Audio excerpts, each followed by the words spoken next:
오늘은 히틀러에 의한 유태인 학살, 이것이 성경에 있느냐라는 그런 질문입니다. 유태인 학살에 대한 성경 말씀은 많지만 이것이 꼭 유대인이다 이렇게 찍어서 말하기는 조금 애매하지만은 실질적으로 여러분이 한번 생각을 해보세요. 유태인 학살을 이야기하는 것이 아닌가라는 생각도 해볼 수도 있는 구절입니다. 우선에 레위기 21장 1절, 여호와께서 모세에게 이르시되 아론의 자손 제사장들에게 고하여 이르라.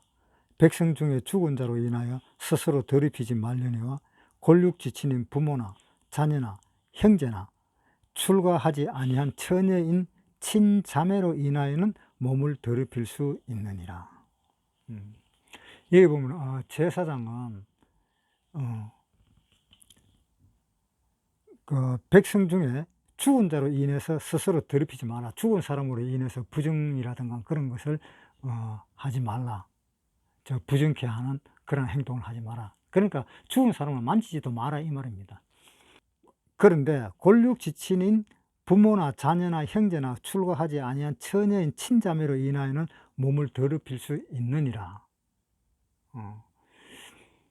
그러니까 친자매, 친부모, 친형제 그런 경우에는 몸을 더럽혀도 상관이 없다라는 그런 내용입니다.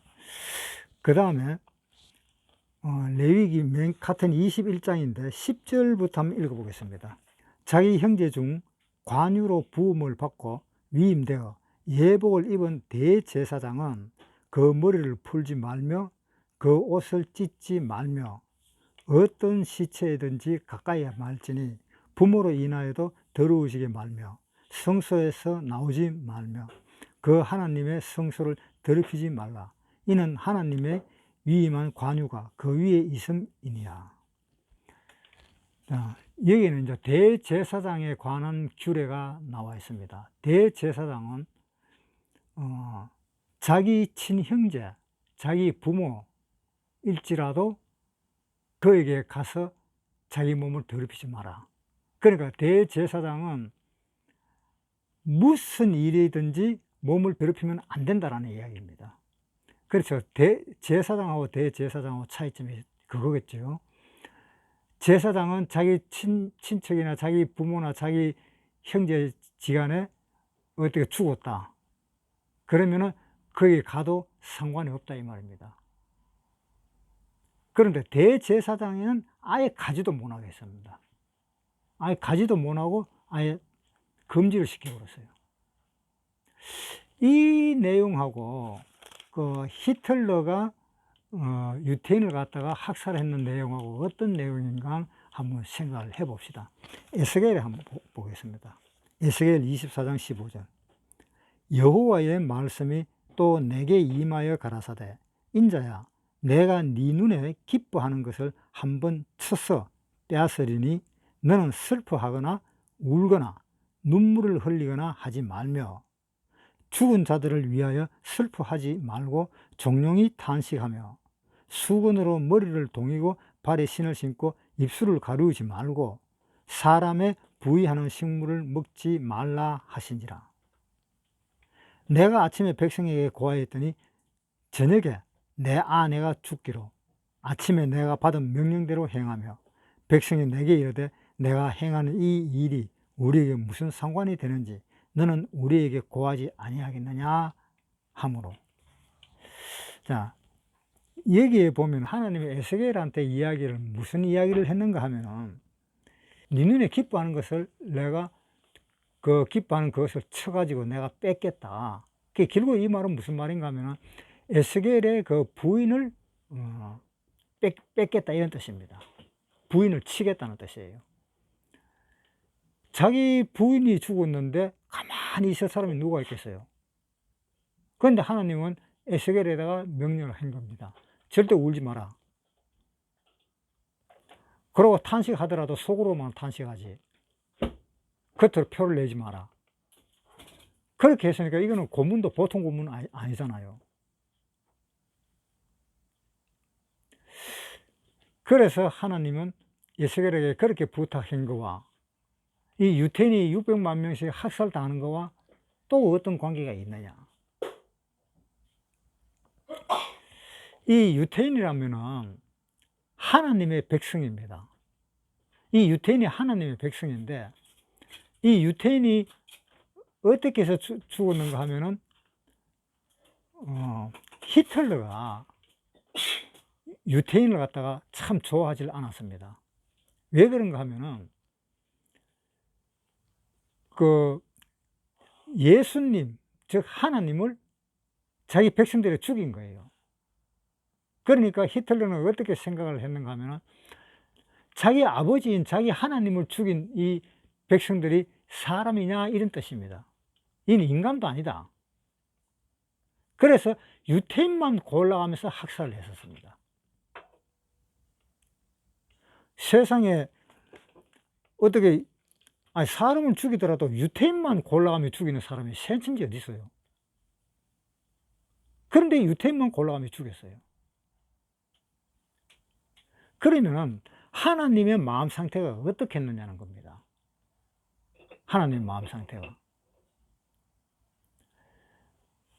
옛날에는 예루살렘에 한 사람도 하나님을 찾는 사람이 없었기 때문에 이스라엘을 멸망을 시켰는데,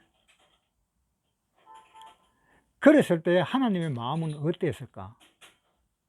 또 유태인 600만 명씩 학살할 때의 하나님의 마음은 어땠을까? 통곡을 하고 싶고, 통곡을 하고 싶은 거로 통곡을 하시는 거죠, 하나님이. 그렇게 통곡을 하고 그러는데도 하나도 표가 안 나잖아요. 그래서 하나님은 바로 무슨 뜻인가 하면, 이러한 마음을 너가 한번 느껴봐봐라, 그런 뜻인 거예요. 자, 보세요. 누가복음 19장 41절. 가까이 오사 성을 보시고 우시며 가라사대 너도 오늘날 평화에 관한 일을 알았다면 좋을 뻔하였거니와 지금 네 눈에 숨겼도다. 날이 이를지라 내 원수들이 토성을 쌓고 너를 둘러 사면으로 가두고 또 너와 및 그 가운데 있는 내 자식들을 땅에 메어치며 돌 하나도 돌 위에 남기지 아니하리니 이는 권고받는 날을 내가 알지 못함을 인함이니라 하시니라.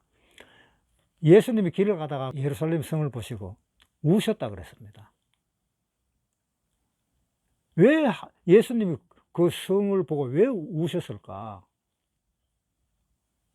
그것은 곧 멸망될 이스라엘의 성이다, 그런 뜻입니다. 곧 멸망될 이스라엘 성. 그러니까 이스라엘 성 안에 많은 사람들이 들어가 있잖아요.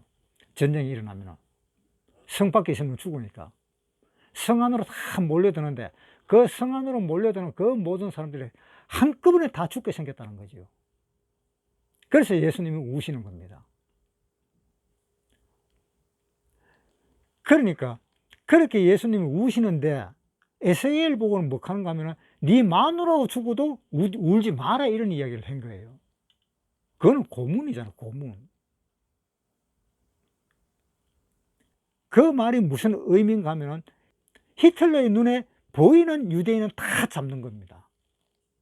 다 잡아서 독가스실로 집어넣고, 다 잡아가지고 일렬 횡대로 줄 세워가지고 전부 다 총으로 쏴서 죽이고, 일렬 횡대로 줄 서 있는 사람을 총으로 쏴가고 죽으면 바로 그 묶어놓은 사람을 풀어 주기만 하면 바로 또르륵 굴러서 자기가 파놓은 그 구덩이로 들어가게 되는 거예요.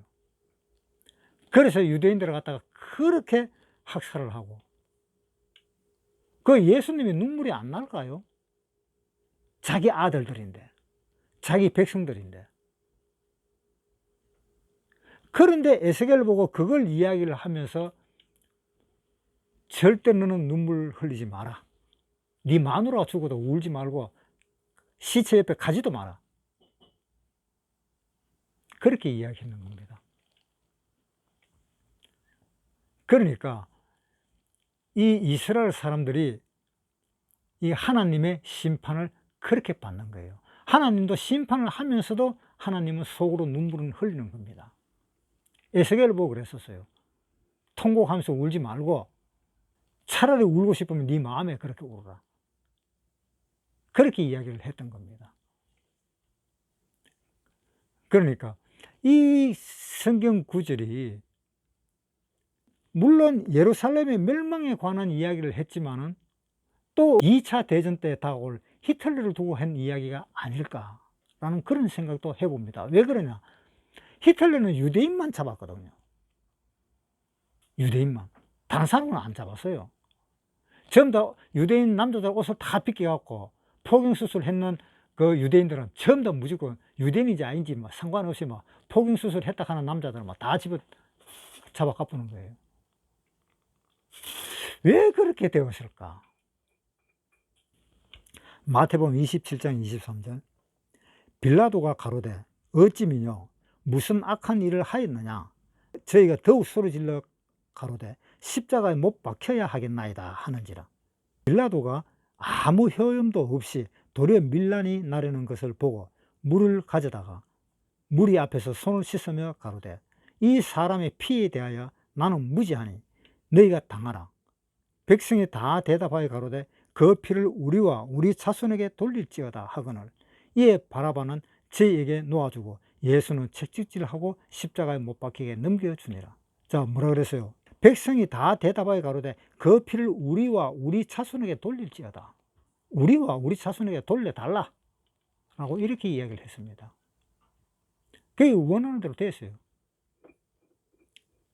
AD 70년에 타이터스 장군에 의해서 완전히 멸망당하고 다 거기에 금덩어리가 녹아 있어 가지고 그 금을 가져가기 위해서 돌 하나하나 다 뜯겨가면서 그렇게 금을 가져가고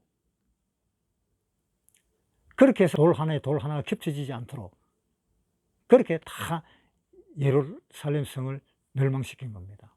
그 다음에 우리 후손들에게도 주라.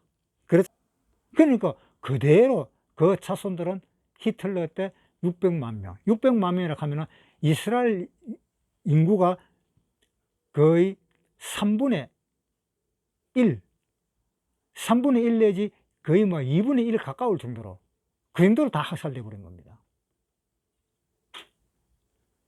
그러니까 자기들이 원하는 대로 된 겁니다.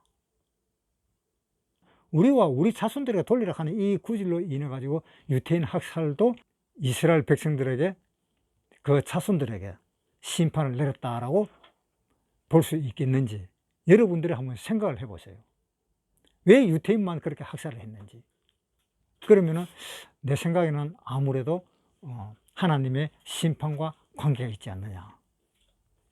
피를 자기 자손에게 돌려달라는 그 말씀대로 이루어진 것이 아닌가라는 생각을 해보겠습니다.